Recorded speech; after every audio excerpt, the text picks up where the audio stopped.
Maliit pa siya, nakita na niya ang hirap ng buhay.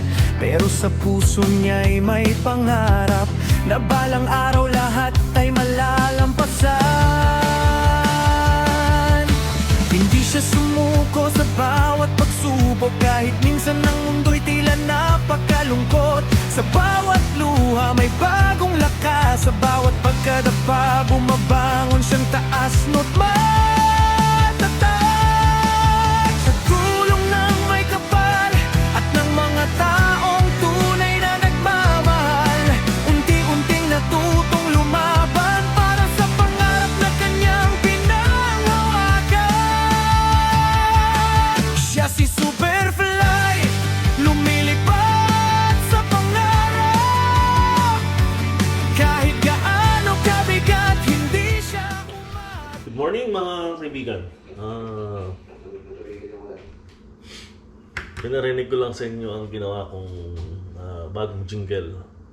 So, hindi ko alam kasi maganda gumawa akong dalawa. Yung isa siguro napakinggan ninyo na narinig nga ni Ann doon sa isang video ko na medyo malakas ang sounds ko sa background ko. So lahat ng mga topics na sinasabi ko hindi narinig. So inaano pa natin para paano i-combine. Alam mo naman na hindi tayo technology tech guy. So ayun, ngayon gumawa na naman ako ng isa, in-upload ko doon sa intro ngayon. Paki-comment na lang below kung ano yung maganda na jingle ko. Para sa akin kasi, para may alternative ako kasi tuwing gumagawa ako ng video, kaya ako naman yung everyday the same na jingle. So, little by little, pinapaganda natin yung channel para maging interesado naman yung mga nanonood. Kasi actually guys, alam nyo, 3 years na ako nagbablog.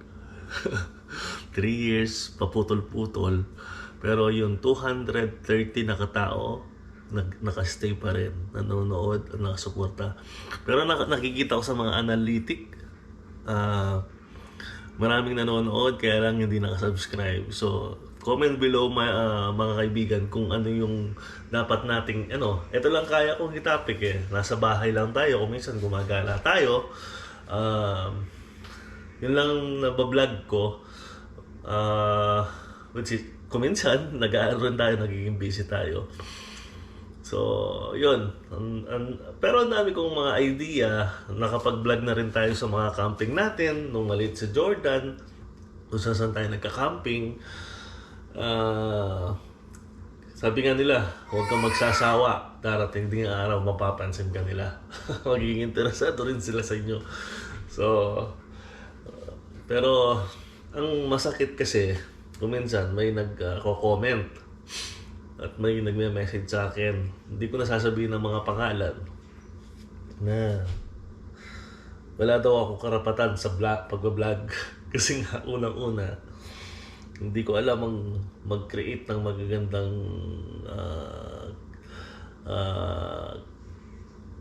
magagandang mga idea. Hindi naman po tayo professional. Kumbaga, sinashare lang natin ang buhay-buhay natin dito sa Canada.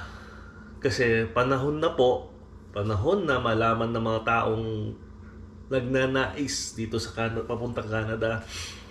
At saka sa US, ganun din sa US, na walang pinakamasarap na buhay kundi sa Pilipinas. Nasabi ko po yun, bakit? Kasi, unang-una, dito sa Canada, simula nung nag-pandemic, nung bagong dating ako dito, 2013 to 2015, ang sarap na buhay. Magaan ang buhay, may trabaho, regular ang trabaho, mura ang bilihin. Ngayon po, pagkatapos ng pandemic, lahat sa mundo. Hindi naman nga lahat sa mundo apektado. Kaya sineshare ko lang ang nagiging buhay na. Kasi kung sasabihin mong noong 2013, 2015, masarap ang buhay. Ngayon, kailangan mo magkaroon ng testimony.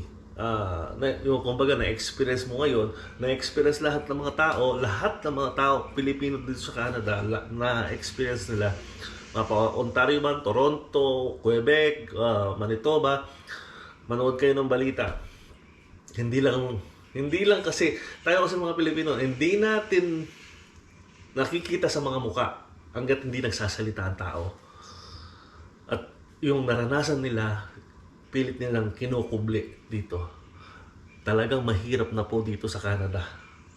Survival po, paycheck to paycheck, unang-una paycheck to paycheck. Job are not stable. Maraming walang trabaho, tumidiskata na ng pansarili dito. Hindi katulad sa Pilipinas. Pagkagising mo ng umaga, marunong kang dumaskarte, wala ka mang pera, mayroon kang gulay dyan, mayroon kang alagang manok, mayroon kang alagang baboy, may basic sangkap ka, makakapagluto ka na. Masarap, tinolang native na tinolang manok, tinolang sinigang na manok. Alam mo yun, maggugulay ka. Dito wala kang choice. Wala kang manok, wala kang gulay, wala kang kailangan bumili ng kailangan dumiskarte ng kung saan ka makakuha ng pera. Yun lang po sinasabi ko. Hindi po sinasabing discourage po ako sa mga pagpunta dito sa Canada. Ang nasa isip po kasi natin, nasa Pilipinas, Canada. Wow, Canada. Yes, Canada. It's nice to hear in our ear. Canada. But no. I feel Canada, we've been scammed. Okay. Ko-correct natin ang sinabi ko na scam ang Canada. Bakit ko nasabi na ganun ang Canada? Isipin mo, nung hindi pa nararamdaman ang mga ganitong sitwasyon dito sa Canada. Isipin mo, ngayon ramdam namin at ganito talaga ang nature ng tao siguro dito sa nature natin. Pagka nahihirapan, doon masasabing ganito ang nangyayari. So, ang sa akin man lang, di ba? Magsasweldo ka, magbabayad ka na ng tax. Mabayaran mo lahat ng CPP, province.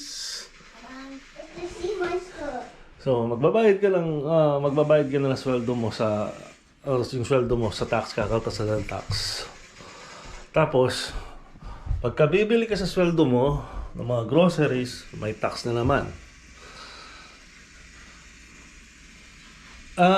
Yung sa atin sa Pilipinas kasi nasanay tayo. Pagka sweldo mo, magbabayad ka ng tax. Bibili ka sa palengke, bibili ka sa mga sari-sari store. Walang tax yun, walang resibo yun, di ba? Well, kung bibili ka sa mall, yes, may resibo yun, may tax yun, magbabayad ka ng tax. Automatic yun kasi nga yung mga ganun na sa mall tsaka supermarket, kailangan mong obligado nagbabayad din sila ng tax. Pero sa palengke, mamamalengke ka ng ulam, ng pagkain, wala naman tayong binabayad na tax eh. Which is nagbabayad lang sila siguro ng yung permit nila, pero hindi tayo charge sa tax. Ang hirap din dito sa Canada kasi mapa foreign worker ka, mapa student ka, once na nagtrabaho ka, may tax ka. Unfair naman sa mga international student. Mga international student dito, kailangan nilang magtrabaho para suportahan. Hindi madaling pumunta dito na international student. Kailangan mong magtrabaho ng part-time. Yung asawa mo, kung open work permit, kung may asawa ka, magtatrabaho yun para suportahan yung ano mo. Almost 3 times ang binabayaran nilang mga tuition fee. Well, hindi natin sila masisisi. Sabi ko nga sa una kong vlog, yung abang nagmamaneho ako, tapos ang lakas ng ano ko, sound, ng jingle ko, nasabi ko nga doon, kung nandyan na kayo sa Pilipinas, kung plano nyo pumunta dito para isip ninyo, mag-stable dito, through international student pathway, huwag na po. Kasi, tingnan nyo ang diferensya. Kung yung anak ko, citizen na dito, magka-college siya, ang babayaran niya lang $1,000. Example lang po. Pero kung international student ka, yung babayaran mo sa isang subject, almost 3 times. 3,000, 4,000. So, kung ganun ang sistema nyo, pupunta kayo dito, international student, at wala kayong likas na yaman na dala-dala. Sabi nga nila, kung hindi kayo pinanganak na mayaman, paano nyo susuportahan yung ganun na malaking expenses? Well, hindi natin masisisi ang mga iba. Kumbaga, nagbabaka sakali na makuha nila ang stable life dito sa Canada. Hindi isip nila yun ang madaling pathway na pumunta dito. Ngayon po, hindi na po. At ina-advise ko po sa inyong lahat, mga international student nagbabalak pumunta dito. Hindi na po ganun pabago-bago ang sistema ng gobyerno. Ako, naging marketing ako sa international student. Alam ko po, maraming mga international student na pumunta dito, medyo hirap na hirap, pero kinakaya nila. Ganyan naman tayo mga Pilipino, kakayanin natin. Pero dahil sa bago-bago ang sistema ng Canadian law pagdating sa mga international student, nahihirapan na sila ngayon. Kumbaga, yung expected nilang makapag-stable or maging permanent resident through international student, nagiging malabo. Pagkatapos ng PGWP nila, hirap na silang mag-renew. So, they are forcing themselves to go back home. Ang masakit doon, nawala ang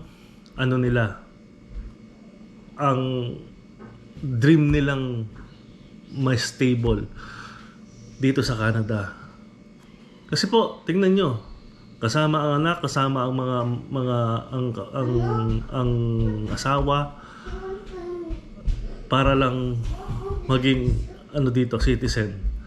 Pero at the end, dahil nagkakaroon ng problema, napapauwi sila. Ang sakit po yun, di ba? Kaya may mga nakakausap ako dati. May nakausap nga ako na, for example, nangailangan ako ng tao. Nagtatrabaho kami sa isang company na nangailangan ng trabahador. May nakausap ako, sabi niya, "Kuya, pwede ba akong sumali sa trabaho kahit na helper lang?" Sabi niya, "Kasi pauwi na ako next week." Ang sakit pakinggan po, no? Ilagay niyo ang sitwasyon niyo. Ilagay niyo ang sitwasyon niyo doon sa pamilya na yun. Sabi ko, okay, sabi mo ganyan. Kausapin ko ang naghahanap para lang yung 1 week kung magamit mo lang na may pambaon kayo pag uwi. So, kinausap ko yung may-ari. Sabi ko, ganito ang sitwasyon nito kahit na 1 week lang daw. So, hindi ko na nalaman na nagkaroon siyang trabaho. Di ko lang alam kung ngayon nandun pa siya. Marami akong kilalang pauwi na. Yung mga iba, nagbabalak, ayaw pa rin umuwi, nagbabalak pumunta ng Dubai, mag cross country. Kaya una, sabi ko sa inyo na wag na kayong pumunta dito. Kasi nga, pahihirapan nyo lang po ang damdamin ninyo. Hindi na po ganun kaluwag. Kahit visitor visa po, dati, nauso yung pagpunta nila dito, maghahanap ng trabaho, successful sila. At the end of the time na expired yung visa nila or permit nila, wala na sila makuhanan. So, kailangan nyo na lang kung ano yung mayroon tayo, pagdamutan natin. Hindi naman po sinasabi na ina-advise nyo na huwag na kayo magplano. Pero kung hindi po hindi po naaayon sa plano or sa plano ng Panginoon, tingnan nyo rin po ang trend sa buhay ninyo. Oh, yes, you can force it, but pakinggan nyo rin po ang ina-advise ng mga ibang tao. Kung na-experience nila o nakikita nila, magtanong po kayo bago kayo sumuong sa ano. Kasi maraming nag-i-endorse. Maraming nag-i-endorse dyan. Mga immigrant consultant na madaling pumunta dito sa Canada, madaling ma-PR. Magtanong po kayo sa mga tao hindi nagtatrabaho sa immigrant.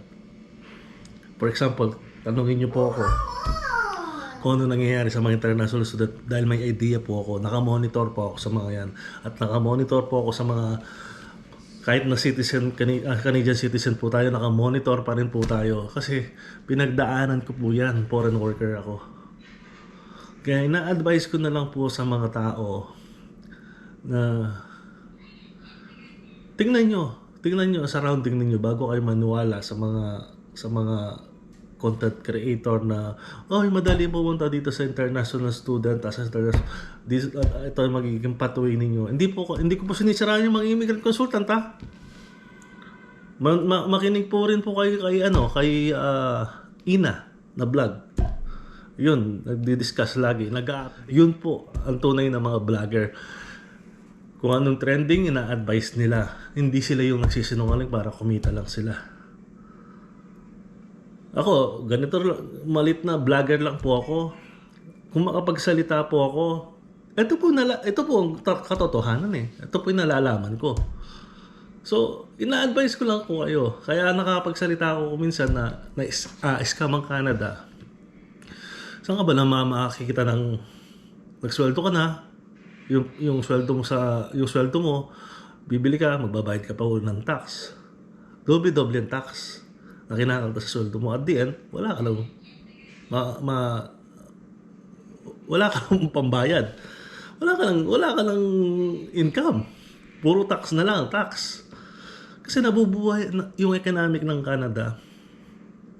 Number one na sinasabi nilang mayaman dahil sa marunong silang maningil ng tax. Konting galaw mo dito, tax. Di ba? Nabubuhay na lang yung tao sa tax. Hindi ko naman po inaano na, bakit nandiyan ka pa? Bla bla bla bla bla bla. Ba't di ka pa umuwi? Well, sa akin lang po, binigay ng taas sa akin na makapag-stay kami dito.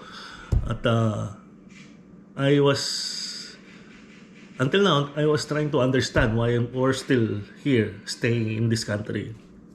Because of my children. Sabi nga nila, pahirapan po ba yung mga anak mo na idadamay mo sila sa sarili mo? I'm not looking into my situation anymore. I'm looking to the situation of my children. Yun lang po. Ang sitwasyon ko po ngayon, makapag-ipon, makauwi ng Pilipinas, makapag-settle ng konti doon. Yung mga anak ko, kung nandito man sila, mayroon silang uwi sa Pilipinas. Yun lang ang plano ko. Napakasimple plano po. Pero I always trust the plan of the God. So, ang punto ko lang po ito dahil kailangan na natin kumilos. Kailangan na nating paghugas ng plato. Nakipagkwentuhan lang po ako sa inyo. Gusto ko lang mabigyan kayo ng idea kung ano ang talagang sitwasyon dito sa Canada. Sabi ko nga, wag na natin tago, wag na tayong magpa-ipokrito. Okay, nakakapagtrabaho sila dito. Maraming trabaho, pero nagagawa ba natin ang ginagawa natin sa Pilipinas? Pagkatapos magtrabaho, mayroon kang time para mag-relax dito sa Canada. Dahil wala kaming parents, wala kaming kahit sino man na matandang kasama namin sa bahay. Pagdating mo, kasi yung pamilya mo. Compare your situation to my situation right now. Ito ang sitwasyon namin. Wala kaming mga parents. Kailangan namin gawin lahat. Si Mrs. darating sa trabaho, magluluto, mag-asikaso yung mga bata, maglilinis, maglalaba. Kami lahat. Tatakbo sa ospital. Kami. Kailangan ma-confine. Kami rin mag-isa lang kami sa ospital, wala mag-aasikaso. Sabihin na natin may mga nurse, may mga pero hindi ka full na i-attend ng mga nurse. Kung ano lang araw, kamukha sa Pilipinas, magra-round sila, iinom ng gamot.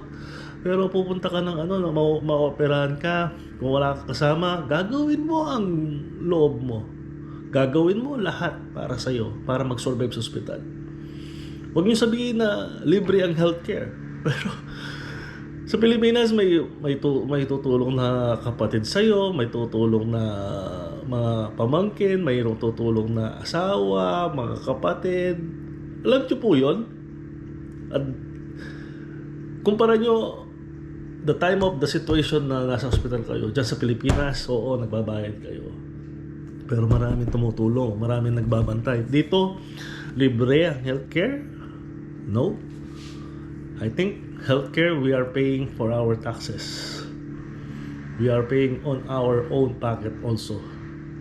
Well, nasasabi lang na libre ang healthcare dahil bata ka pa lang, libre na yung mo, pero binabayaran ng mga parents ng mga bata yun.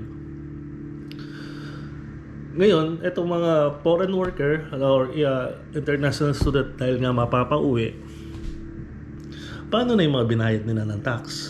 Di ba? Kahit na international student ka dito, nagbabayad ka ng tax. Pagka napauwi ka, saan na mapupunta yung mga taxes nila? Yung CPP nila, di ba? Sa gobyerno, sa state din, sa gobyerno. Tapos, hindi equal ang trato. That's how the government here in Canada, they allow people to pay taxes, but they don't treat equally when it comes to the status. Well, may mga kasalanan dyan, yung mga sibuyas eh. Kilala nyo na yung mga sibuyas. Sinamantala nila ang sistema ng international student. Kaya lahat apektado, pati mga Pilipino. Which is mga Pilipino, hindi naman gagawa ng ganun. Sumusunod tayo sa batas. Pero yung mga sibuyas na yan, ewan ko kuminsan, hindi ko na maintindihan ng mundo bakit ang daming sibuyas sa mundo, sa bawat sulok ng mundo. Ini-spread ba sila? Or sinasadya nila talagang i-concord ang mundo? Marami ho naapektuhan sa mga sibuyas na yan. Kung hindi dahil sa kanila, hindi mag-iigpit ang gobyerno pagdating sa international student. Yun lang po.